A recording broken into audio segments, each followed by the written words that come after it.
자신의 한평생을 자수성가를 위한 도전들로 채운 이 남자, 그의 매주 수익 8천만 원은 이 4가지 방법으로 만들어졌습니다. 지구 반대편 아주 작은 하나의 물결이 엄청난 파도를 만드는 것처럼 단 한 번의 아주 작은 한 걸음이 경제적 자유 혹은 원하던 꿈으로의 결정적인 움직임을 만들게 됩니다. 그런 시점을 티핑 포인트 혹은 나비 효과라고도 말하죠. 그리고 실제로 그런 변화는 누구에게나 가능하다고 말하는 한 남자가 있습니다. 그의 이름은 마크 틸버리. 자신의 한평생을 돈 버는 법에 쏟은 그는 자신의 사업을 통해 자수성가 수백억 자산가가 되었으며 패시브 인컴, 불로소득으로만 일주일에 8천만 원을 벌죠. 또한 현재 트렌드에 맞는 사업 모델을 직접 실행하며 누구나 자산가가 될 수 있다는 걸 증명하고 있습니다. 이번 영상에선 짧은 마크의 스토리를 공유하며 자신의 채널과 다양한 팟캐스트에서 말한 가난을 벗어나 경제적 자유로의 티핑 포인트를 만드는 부에 대한 인사이트를 함께 나눠보려고 합니다. 지금과는 많이 달랐던 시대에 태어난 마크. 그는 자신의 학창 시절을 이렇게 회상합니다. 학교는 저와 맞지 않다는 걸 느꼈어요. 전혀 즐겁지 않고 오히려 시간 낭비를 하는 것 같았죠. 심지어 선생님은 저에게 희망이 없는 아이라고 말했습니다. 그렇게 그의 나이 16살, 마크는 학교를 그만두고 자신을 무시한 선생님이 틀렸다는 것을 증명하기 위해 자신이 원하는 도전을 시작하게 됩니다. 배운 게 없던 저는 몸을 쓰고 또 제 시간을 돈과 바꿔가며 나아갔습니다. 실제로 그는 이때부터 안 해본 사업이 없었다고 합니다. 가구를 조립하는 직업에서부터 생선을 팔고 또 중고차를 팔기도 했어요. 그러다 우연한 기회에 자신이 관심이 있던 조립 장난감 사업에 뛰어들었고 수많은 우여곡절 끝 자신의 기업을 만들게 됩니다. 그리고 거기서 멈추지 않은 그는 온라인 이커머스 스토어를 통해 티셔츠, 공책 등을 팔기도 하고 주식과 부동산, 에어비앤비 등 다양한 도전을 하며 현 시대 부를 얻는 방법이 나이에 상관없이 누구에게나 열려있다는 사실을 증명하고 있습니다. 이렇게 한 평생을 멈추지 않고 직장, 사업, 그리고 부업 등으로 채워간 그는 딱 4가지 아주 작은 변화가 부를 끌어오는 티핑 포인트를 만든다고 말합니다. 그 첫 번째 레슨, 충분한 현금을 가지고 다녀라. 마크는 말합니다. 이 부분은 제가 아는 수많은 부자들의 공통점입니다. 자수성가 천만장자 패트릭 벳 데이비드도 과거 자신의 멘토가 그에게 해준 첫 번째 조언이 이거라더군요. $1,000의 현금을 지갑에 가지고 다녀라. 이 간단한 습관은 돈에 대한 선입견을 바꿉니다. 자신이 투자를 할 때 그리고 사업을 할 때 돈을 생각하는 액수가 바뀌게 되거든요.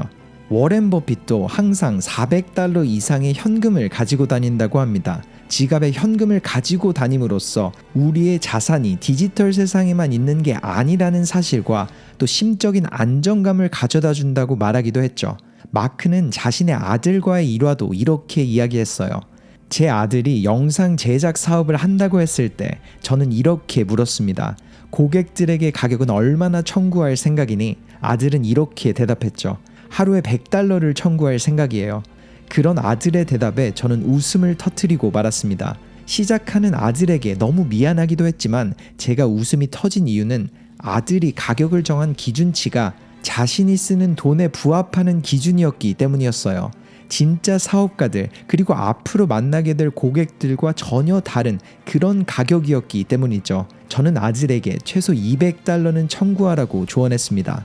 마크의 아들은 그의 대답을 듣고 너무도 놀랬다고 합니다. 하지만 그렇게 가격을 정하고 나아갔고 5년이라는 시간이 지난 지금 마크의 아들은 1회 컨설팅 비용으로만 무려 $5,000를 청구하는 능력을 가지게 되었죠. 물론 너무나 당연한 이야기지만 마크는 가져가는 돈보다 고객에게 더 큰 가치를 주는 건 당연하다고 덧붙였습니다. 마크의 두 번째 레슨, 돈은 모으는 게 아니다. 그는 말합니다. 물론 돈을 모으지 말라는 이 말이 반직관적으로 들릴 수도 있을 겁니다. 이 부분을 쉽게 설명하자면 지금 이 시대의 돈은 환상에 가까워요. 사회가 만든 시스템 안에 사람들을 가두고 또 통제하기 위해 사용하는 통화일 뿐이니까요. 더 이상 돈은 금을 보증해주지도 않고 인쇄가 된 종이에 불과합니다. 즉 모두가 믿기로 한 사회적 약속 안에서의 종이가 돈이죠. 그리고 이런 돈을 은행에 예치하면 어떻게 될까요? 사람들은 저축을 좋은 것처럼 알고 있지만 이건 기득권이 만든 환상에 불과합니다. 은행은 예치된 자금 10%를 지급 준비금으로 남겨두고 나머지 90%를 남에게 대출해 줄 수 있죠. 그리고 그 대출금을 받은 고객이 다시 돈을 예치했다면 또 그 예치금의 10%를 남겨두고 대출을 해줄 수 있습니다. 그렇게 이어지는 사이클은 존재하지도 않는 현금의 10배에 가까운 화폐를 만들게 되죠. 그리고 내가 예치한 돈은 인플레이션을 빌미로 매년마다 그 가치는 떨어집니다. 이런 이유로 저축은 나를 위한 선택이 아니라 내 돈을 운용하게 되는 누군가를 위한 선택이라는 말이에요.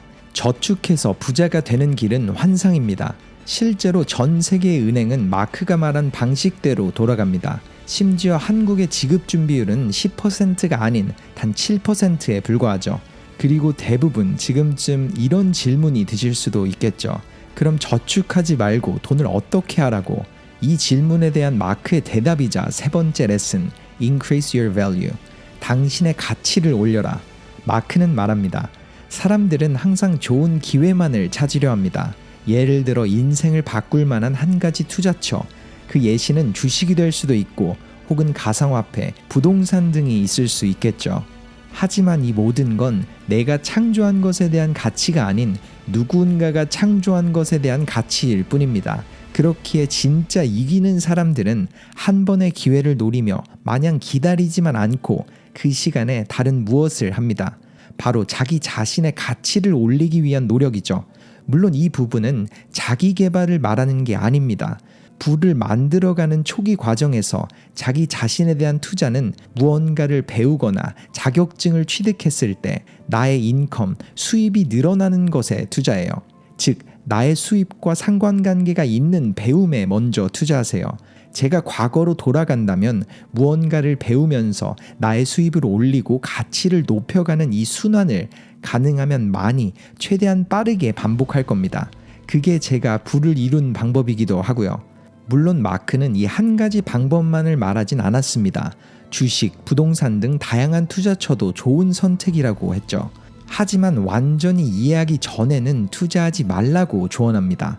수많은 컨텐츠와 멘토들의 조언이 난무하는 현 시대, 사람들은 내가 번 돈의 투자처를 이해하려 하지 않고 언제 업로드된지도 모르는 10분짜리 영상만을 보고 그렇게 투자처를 정하곤 합니다. 단순히 그들의 말만 듣고 힘들게 번 돈을 투자하지 마세요. 여러분이 영상을 통해 찾게 되는 것은 투자처가 아니라 공부할 분야를 찾게 되는 겁니다. 즉, 내가 돈을 투자하는 곳이 어딘지에 이해가 필요해요. 그러니 이 사실을 꼭 기억하세요. 이해하지 못하는 투자는 도박과 다름없습니다. 또한 이렇게 투자처를 찾고 자산을 불리는 것에는 오랜 시간이 걸리기에 한 가지만 할 필요는 없다고 했죠. 그리고 그 답으로 제시한 것은 build asset, 자산을 키워라. 이 부분을 설명하기 위해 마크는 한 예시를 듭니다. 존이라는 사람과 알렉스라는 사람이 있습니다. 두 친구의 꿈은 단 하나, 경제적 자유. 하지만 그 둘은 전혀 다른 방향으로 나아가죠.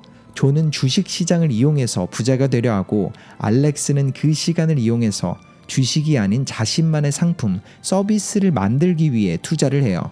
그래서 존은 큰 기업들과 인덱스 펀드 등을 구매하며 자산을 모아갔고 알렉스는 그와 반대로 상품에 대한 마케팅 그리고 더 나은 제품을 위한 투자를 이어갔죠. 그렇게 몇 년이 지나고 나서 존과 알렉스에겐 유의미한 차이가 있었습니다.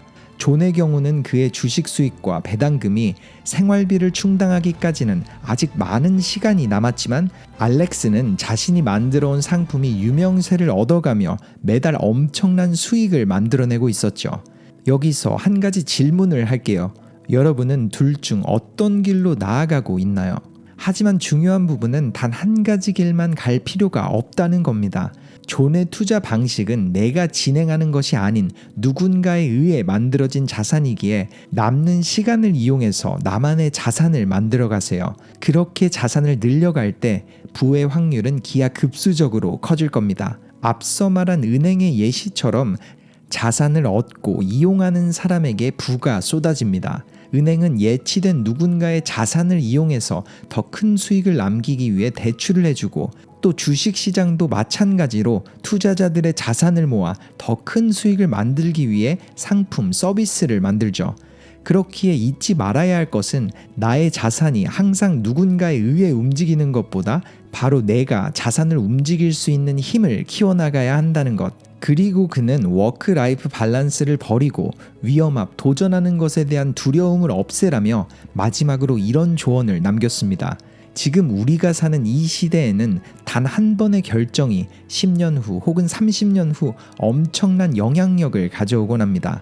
실제로 불을 거머쥔 수많은 사람들은 모두가 불안에 떨고 있을 때 위험을 감수했고 도전했기 때문에 그 용기에 대한 보상을 얻은 거예요. 그리고 그 영향으로 주변 모두가 다른 삶을 살죠. 물론 모든 기회에 도전하라는 뜻이 아닙니다. 경제 위기, 리세션이 오고 모두가 불안에 떨 때 원했던 기회가 보인다면 망설이지 말고 도전하세요.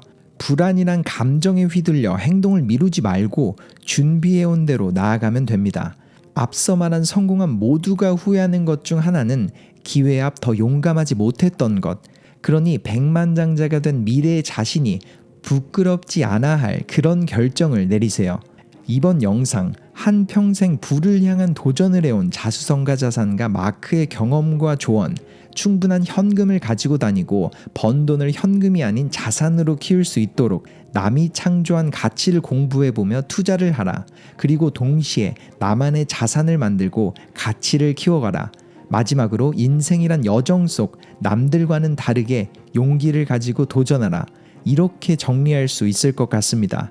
마크 틸버리가 말한 것처럼 그 어느 때보다 빠르게 쏟아지는 컨텐츠를 소비하는 이 시대, 그의 조언을 접한 많은 분들이 누군가의 한마디에 경제적 결정을 내리기보다 멘토들의 조언을 새롭게 공부할 분야로 받아들이고 꾸준히 발전하며 확실한 결정을 내리는 계기가 되길 바랍니다.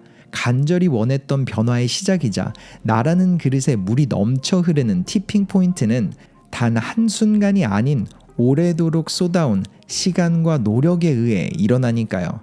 성공한 모든 사람들은 해야만 했던 이유가 있었다. 즉, 당신에게 필요한 건 고통, 수치, 아픔 등 하지 않으면 안 될 몇 가지 문장뿐이다. 이제 이걸 가지고 꿈을 이뤄내라. 자수성가 천만장자 댄 마텔, 채널에도 소개된 적 있던 그는 학창시절은 따돌림을 당하며 채웠고 20대는 마약과 술에 빠져 채웠습니다. 하지만 지금 그의 모습 속에는 그런 과거를 찾아보기 힘들 정도로 행복과 풍요가 가득하죠. 하지만 그런 댄에게도 후회는 있다며 이렇게 말합니다. 제가 후회하는 건 단 하나입니다. 몇 가지 배움과 문장들을 조금만 더 빨리 알았다면 어땠을까?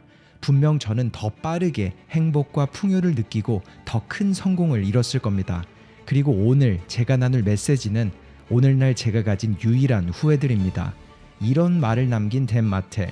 이번 영상에선 천억대 부자 댄 마텔의 유일한 후회이자 성공의 시작을 만드는 첫 번째 시리즈 14가지 철칙을 여러분과 함께 나눠보려고 합니다. 꿈이 죽는 곳은 바로 편안함 앞이다. 한 가지 분명한 사실을 짚고 넘어가자. 당신이 그 어떤 꿈을 가졌든지 현재 지금의 당신은 그것들을 이루기 위해 필요한 사람이 아니다. 더 나은 사람이 되거나 이미 그걸 가진 나의 마인드셋이 원하는 걸 쉽게 이루게 만든다. 백만장자가 생각하는 방식대로 따라가면 당연히 그 누구나 백만장자가 될 수 있는 것처럼 지금 현재 편안함에 빠져있는 당신은 절대 목표에 필요한 사람이 아니다. 즉, 지금 편안하다면 머지않아 당신의 꿈은 죽게 된다. 현실이 되지 못하고 꿈으로만 남게 된다. 그러니 지금 당장 불편함을 쫓아라. 편안함 그 밖으로 벗어나라. 그게 성장하는 유일한 방법이다. 무언가를 보게 된 후 보지 않았다면 모를까. 그 전으로 돌아갈 순 없다. 한번 커지기 시작하면 다시 작아지기가 더 힘들다. 그러니 더 많이 보고 성장하라. 그릇의 크기를 키워야지 작은 그릇 먼저 채우려 하지 마라. 물론 쉽지는 않을 것이다. 겁이 나고 무서울 것이다. 하지만 성장하는 당신은 그곳을 벗어나 점프를 해야만 한다. 당신이 원하던 꿈, 목표, 결과는 그 반대편에서 당신을 기다리고 있다. 능력을 가지게 된 모든 사람의 스토리에는 할 수밖에 없었던, 해야만 했던 이유가 숨어 있다.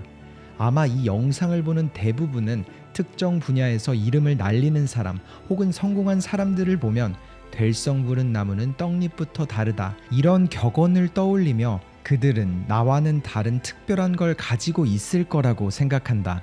하지만 내가 단언컨대 그들은 특별하지 않다. 그저 해야만 했던 이유가 있었을 뿐이다.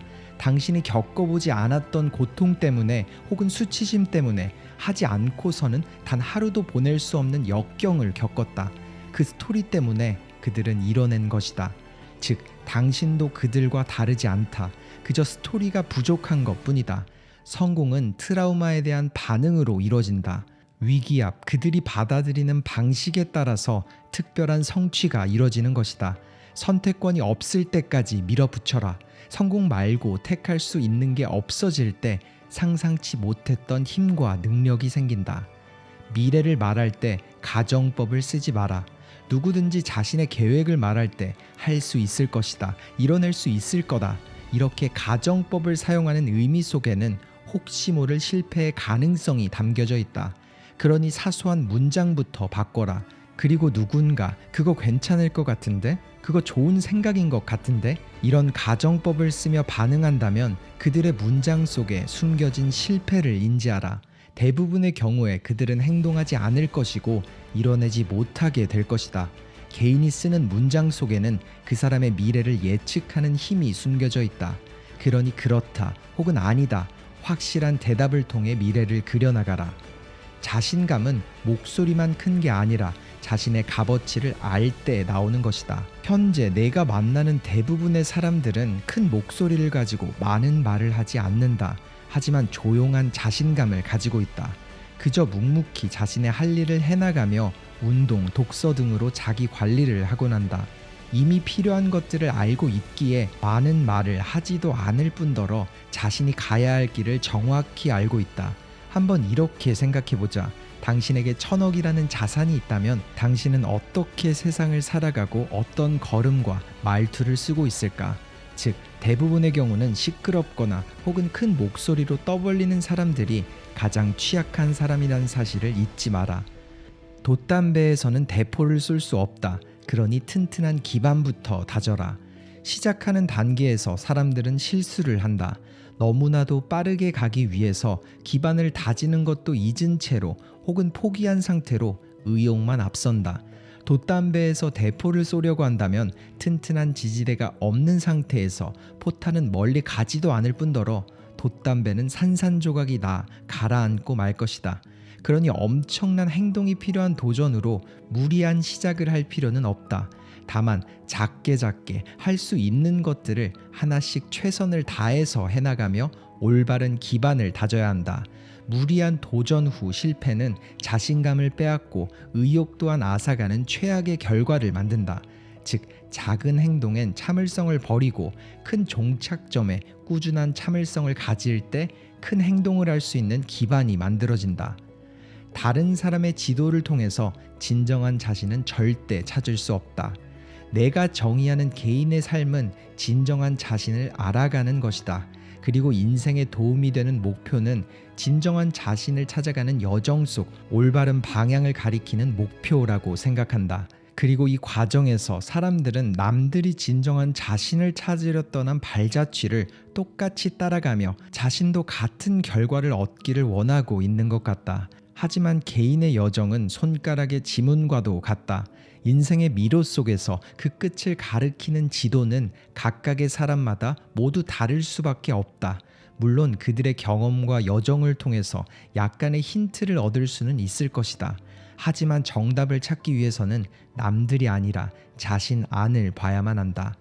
스스로에게서 꾸준하게 모순된 점을 찾지 못한다면 당신은 빠르게 성장하지 못하고 있다는 것이다. 많은 사람들은 이 문장을 듣고 무슨 말인지 헷갈리기도 할 것이다.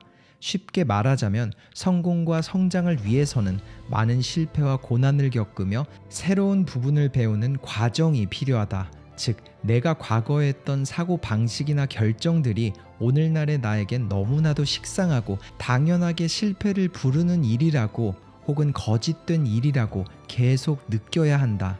과거와 달라진 모순 덩어리인 자신을 지속적으로 보게 되는 것이 성장이자 성공이다. 당신은 빠르게 성장할수록 예전의 자신이 한심해 보이고 그 방법이 잘못됐다는 것을 느끼게 된다. 그러니 틀려도 된다. 더 빠르게 틀린 걸 찾는 것이 사람들이 숨기려는 성장의 방식이다. 인생에서 오답은 두려워할 필요 없다. 다만 의심하길 두려워하라. 이 길이 맞는지 의심하지 말고 일단 그냥 나아가라. 그리고 틀려라. 그때 성장이 이루어지는 것이지 문 앞에서 망설임만 가지고 있다면 그 행동은 당신을 그 어느 곳에도 데려다 주지 못한다. 6개월 전에 당신이 했던 말과 오늘 당신이 하는 말이 달라도 된다. 아니, 오히려 달라져야만 한다. 성장은 모순에 빠지는 것이다. 겸손은 자신을 낮추는 것이 아니라 나보다 남을 올리는 것이다. 누군가 칭찬을 해줄 때 이런 말을 한다. 아니에요. 진짜 별거 아닌데요 뭐. 하지만 그런 대답보다는 이런 대답을 해라. 감사합니다. 정말 열심히 하긴 했는데 사실 저분의 도움이 정말 컸어요. 이렇게 말해야 하는 이유는 간단하다. 만약 당신이 자꾸 자신을 낮추려는데 당신을 올려줄 수 있는 능력을 가진 사람이 왜 당신을 올려주고 싶어 하겠는가? 마음에도 없는 사람은 도와주지 않는다. 그 사람들의 시간도 너무나 소중하다. 즉, 누군가 빛나는 나를 칭찬해 줄 때 당신은 빛을 숨기는 것이 아니라 누군가와 공유하면 되는 것이다. 자신을 낮추지 말고 도움을 준 남을 올려라. 얕은 파도는 강한 항해자를 만들지 못한다. 짐론은 이 부분을 이렇게 말했다. 바람은 그 누구도 통제할 수 없지만 돛대는 원하는 대로 통제할 수 있다. 즉, 인생에서 승리하는 강한 사람들은 자신에게 불어오는 바람과 파도를 절대 바꾸려고 하지 않는다. 그들은 자신의 돛대를 바꾸는 법을 안다. 바람을 이용하는 법을 알고 있다. 그러니 내가 통제할 수 없는 외부 상황이 더 나았길 바라지 말고 어려운 상황 속 대처하는 나의 방식이 더 나았길 바라며 나아가라. 80%의 모든 문제는 규율로서 해결된다. 현 세상에서 가장 희소한 게 뭔지 아는가? 바로 꾸준함이라는 능력이다. 그리고 세상 사람들은 하나같이 꾸준함의 가능성을 알지 못한다. 30일, 60일, 90일 매일 운동을 하든 혹은 다른 무언가를 꾸준히 하다 보면 분명히 해결책은 만들어진다. 즉, 그냥 계속 해나가는 것이 무려 80%의 문제를 해결한다. 남들이 보여주는 그 사람 그 자체를 믿어라. 우리는 수많은 사람들을 만난다. 그리고 그 사람들에게서 무언가를 느낀다. 무언가 오해를 사는 말을 하고 항상 복잡하거나 장황하게 말을 하기도, 심지어 믿음직하지 못한 행동을 한다면 그들은 진짜 자신을 보여주고 있는 것이다. 분명히 말하지만 절대로 그 사람들이 보여준 모습들이 조만간 사라질 거라는 희망을 가지지 마라. 그저 그게 그 사람 자체라는 생각을 가지고 관계를 똑똑하게 만들어가라. 아무것도 원하는 게 없는 사람은 통제할 수가 없다. 대부분의 사람들은 무언가를 원하며 산다. 목표 혹은 꿈을 이루길 원하고 무슨 일을 하면 그 결과를 원하게 된다. 그리고 그런 기대치는 남들에게도 적용된다. 누군가 어떻게 해줬으면 좋겠거나 바뀌었으면 좋겠다는 희망이 그 사실을 대변한다. 즉, 잊지 말아야 할 부분은 만약 당신이 원하는 게 있다면 그걸 가진 사람은 당신에 대한 통제권 또한 가지게 된다는 것이다. 누군가에게 무엇을 원하는 것 자체가 그 사람은 통제될 수 있다는 것을 의미한다. 감정, 행복, 인생 모든 것들이 그렇게 사로잡혀 버릴 수 있다는 것을 항상 염두하면서 관계를 쌓아라. 당신이 누군가에게서 아무것도 바라지 않을 때 당신은 그 누구도 통제할 수 없는 존재가 된다. 당신이 피하려고 하는 모든 것들이 당신이 누군지를 가장 잘 설명한다. 이 부분은 이렇게 한번 생각해보자. 이 세상에 당신이란 사람은 몇 명이 있는가? 너무나도 뻔한 대답은 단 한 명일 것이다. 하지만 이 대답을 통해 알 수 있는 건 당신은 당신이 아닌 그 누구도 될 수 없고 다른 사람도 절대 당신이 될 수 없다. 이 사실 자체가 당신을 특별한 존재로 만든다. 즉, 당신이 숨기려고 하는 것들 혹은 피하고 싶어 하는 것들은 당신이 가진 가장 큰 장점이 될 수 있다. 그것을 이겨내고서 남들과 나누는 것은 그 사람들에게 공감을 불러일으키고 남들의 약점을 공유하게 만드는 것 자체가 당신을 그 누구보다 특별하고 강한 존재로 만든다. 진정한 풍족은 가진 것에 감사할 때 일어난다. 행복하기 위해서 무언가가 필요한 건 아니다. 내 고객들이 나에게 조언을 구할 때 나는 항상 그들에게 묻는다. 지금으로부터 25년 후 가지길 원하는 걸 써보세요. 그리고 그들은 그 목표를 써내려가며 그걸 이룬 자신을 느끼는 경험을 하게 된다. 나는 그런 목표가 인생을 디자인한다고 생각한다. 하지만 여기 하나의 함정이 있다. 그래서 나는 그들에게 이렇게 말한다. 당신이 지금 쓴 모든 목표와 꿈들은 행복을 위해서 당신이 일부러 만들어낸 몇 가지 조건에 불과합니다. 하지만 우리가 알아야 할 사실은 행복을 느끼기 위해서는 아무것도 필요하지 않다는 거죠. 지금 현재 감사한 마음만 가지면 굳이 25년을 희생하며 그 목표를 이루지 않아도 행복한 감정은 지금 바로 찾아올 수 있습니다. 물론 내가 이런 말을 하는 이유는 목표를 쫓을 필요가 없다는 것이 아니고 그런 창조하는 삶을 살지 말라는 것도 아니다. 그런 목표와 새로운 창조를 할 때 부족함에서 시작하는 것보다 풍족한 감정으로부터 시작하는 게 원하는 걸 더 빠르게 이루게 만드니까, 더 행복하게 만들 테니까 하는 조언이다. 만약 두 상황 모두에서 목표가 이루어진다면 당신은 어떤 선택을 할 것인가? 오랜 시간 걸리는 부족함에서 이루는 꿈과 풍족함에서 빠르게 이루어지는 꿈, 둘 중 하나를 선택하라. 이번 영상 속 대내 조언들이 어떠셨나요? 현재 여러분에게 가장 와닿은 메시지를 댓글로 함께 공유해 주세요. 그럼 저는 두 번째 대내 영상으로 찾아뵙겠습니다. 한 번 사는 인생 가장 과학적으로 내면의 천재성을 끌어내고 숨겨졌던 잠재력을 깨우세요. 세상에 이름을 남기고 간 사람들의 공통점, 그리고 남들이 우러러보는 삶을 사는 그런 극소수의 사람들에겐 공통점이 하나 있습니다. 바로 그들은 내면의 천재성을 찾았고 가질 수 있는 최대한의 잠재력을 깨웠다는 것.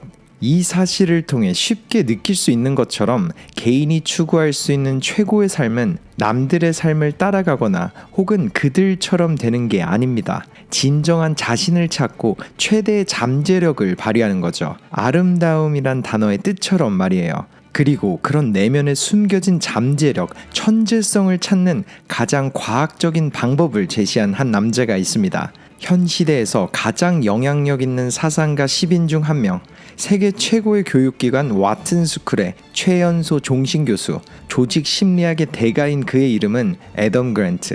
그의 강연은 세계 최고라고 평가되며 구글에선 최고의 잠재력을 찾는 그의 인사이트를 꾸준하게 직원들에게 교육하고 있죠. 이번 영상에선 그가 한 팟캐스트에서 나눈 누구에게나 숨겨진 잠재력을 찾을 수 있는 가장 과학적인 3가지 스텝들을 여러분과 함께 나눠보려고 합니다. 가장 먼저 애덤 그랜트는 일반적으로 모두가 가진 잘못된 생각을 바꿔야 한다고 말합니다. 내면에 있는 모든 잠재력을 끌어내기 위해서 우리는 완벽주의를 보는 관점을 바꿔야 합니다. 물론 완벽주의자는 학교에서 좋은 성적을 받는 경향이 있어요. 즉, 답이 정해져 있는 문제를 푸는 것을 잘하죠. 하지만 완벽주의자가 학교를 벗어나 사회에 나오면 모든 게 바뀌기 시작합니다. 사회에선 대부분 답이 정해져 있지 않잖아요. 하지만 완벽주의를 가진 사람들은 사회에 나와서도 통제가 가능하거나 예측이 가능한 상태에서만 도전을 이어가려고 시도합니다. 반대로 말하자면 그 타이밍을 찾지 못하면 시도조차 못하죠. 그리고 일상 대부분의 경우는 예측이 불가능해요. 항상 열린 마음을 가지고 그때그때 임기응변으로 나아가야 하는데 그들은 자신이 배울 수 있는 기회를 막아버립니다. 혹은 올바른 답을 찾기에만 집중하느라 제대로 된 답을 찾을 수 있는 질문을 하지도 못하죠. 이런 그의 말처럼 완벽주의적 성향을 가진 사람들은 아주 작은 한 가지라도 틀려버릴까 걱정을 합니다. 그렇게 아주 작은 나무 한 그루를 신경 쓰느라 주변이 숲이라는 사실을 잊게 되는 거죠. 그럼 우린 도대체 어떻게 이 위기를 헤쳐나가야 할까요? 애덤 그랜트는 첫 번째 방법을 이렇게 말합니다. 우리의 숙제는 불완벽한 사람이 되는 것입니다. 앞으로 나아가는 과정에서의 불완벽을 견뎌보는 거죠. 사람들은 과정을 즐기는 법을 잃었어요. 하지만 저도 완벽주의적 성향이 컸습니다. 그 부분은 아무런 도움이 되지 않는다는 걸 깨달았고 이런 목표를 세웠죠. 매년 2개의 프로젝트를 실패하기. 물론 진짜 실패가 목적과 목표가 아니라 제가 올바르게 나아가는 기준치를 잡은 겁니다. 불편함을 견뎌내고 더 도전하게 하기 위해서, 불완벽을 받아들이는 것을 넘어 한 번 더 부딪히기 위해서 세운 목표이죠. 그가 찾은 매년 2개의 실패를 경험하기. 우리 내면의 잠재력과 천재성을 이끌어내기 위해서 우리는 무수히 많은 실패를 지나쳐야 합니다. 만약 시도하는 모든 것을 성공했다면 너무 안전한 것만 도전했다는 결론이 나오잖아요. 위험한 도전을 하지 않았다는 증거이자 내 한계에 도전하지 않았다는 의미입니다. 하지만 이렇게 2번의 실패를 꼭 해야만 하는 거라면 우리는 나 자신을 궁지에 몰아넣게 되고 새로운 걸 더 배워보려고 도전하게 될 겁니다. 그는 말해요. 2번의 실패를 목표라기보다 기대치로 설정해보세요. 그렇게 내가 살면서 가지게 된 오래된 믿음을 버리고 새로운 믿음을 가지는 겁니다. 내가 틀릴 수도 있다는 마음가짐, 그리고 틀렸다는 것은 쪽팔린 게 아니라 자랑스러운 것, 스릴이 있는 거예요. 그게 진정 무언가를 배웠다는 의미이니까요. 우리의 숙제는 불완벽한 사람이 되는 겁니다. 내면의 잠재력을 찾는 애덤 그랜트의 2번째 메시지, 비교가 아니라 질투가 문제다. 사람들은 비교라는 단어를 부정적으로 생각하곤 합니다. 물론 앞서 말한 것처럼 이미 존재하는 누군가가 아니라 진정한 내가 되는 것이 삶의 목표가 되어야 한다고 말했지만 그 과정에서 더 빨리 나아가기 위해 우리는 비교를 원동력으로 쓸 수 있어요. 애덤은 이렇게 조언합니다. 비교가 아니라 질투가 문제입니다. 때로 비교는 정말 가치 있는 습관이 돼요. 누군가를 보며 배우고 어떻게 어디로 가야 할지 알게 되니까요.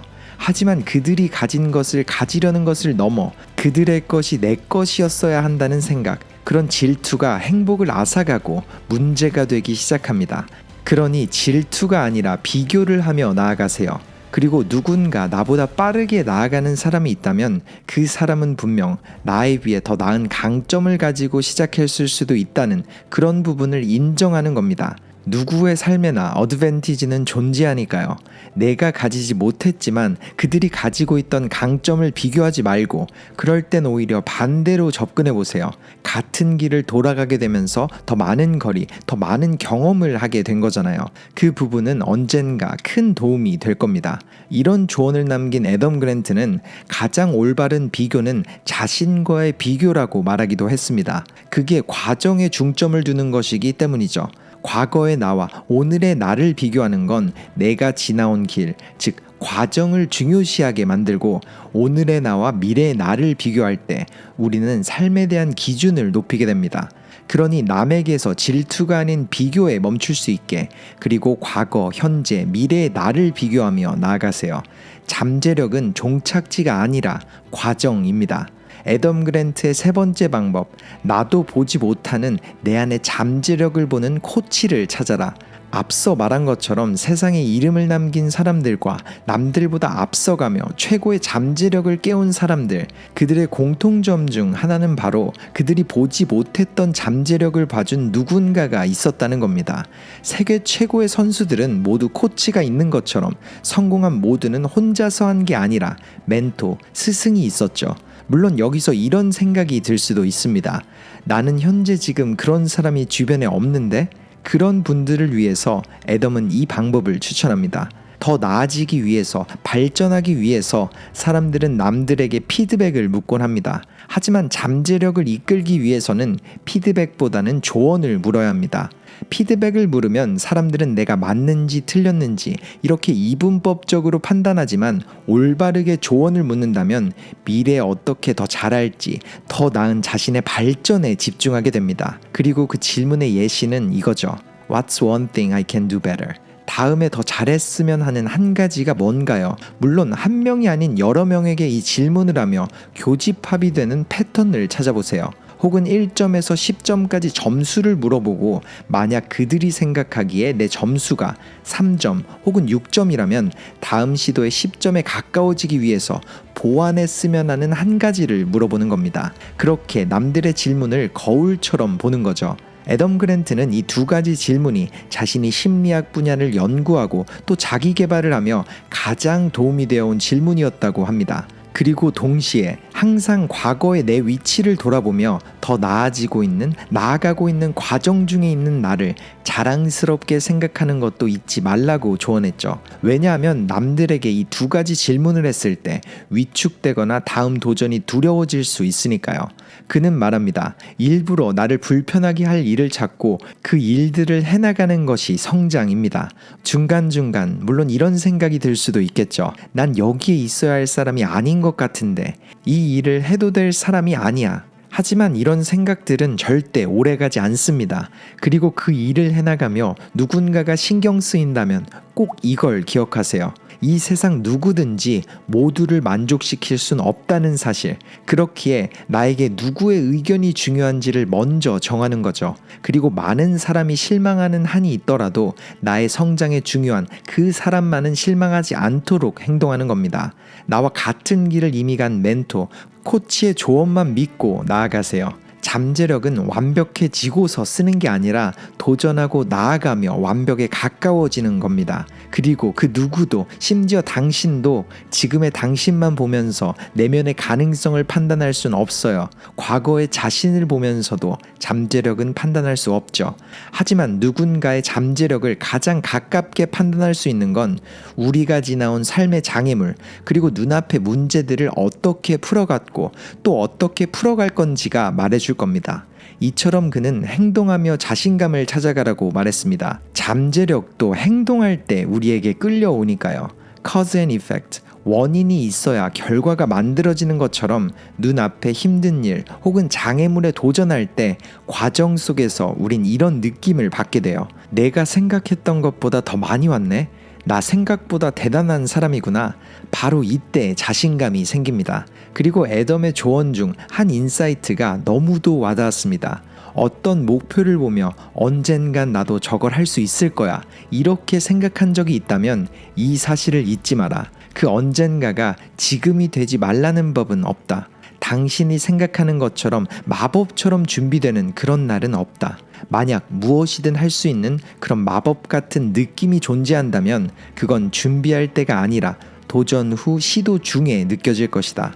그리고 그가 남긴 마지막 조언은 이거였습니다. 비평하는 사람을 만나는 건 최악의 당신을 공격하는 것이고 칭찬 혹은 응원하는 사람을 만나는 건 최고의 당신에게 박수를 치는 것이다. 하지만 이 둘 다 반드시 천재성을 끌어내지도 많은 것을 배우지도 못하게 만든다. 우리는 비평을 들으며 위축되고 칭찬은 기분만 좋고 끝나기 때문이다. 그렇기에 조언을 물을 때 생각해야 할 것은 행동이 아니라 시간에 대한 관점이다. 내가 맞았는지 틀렸는지도 아니고 잘했는지 못했는지도 아니다. 어떻게 하면 다음에 혹은 내일 더 잘할 수 있을지를 물어라. 그게 더 효율적이고 고무적이며 나에게서 행동을 이끌어내는 한마디가 될 것이다.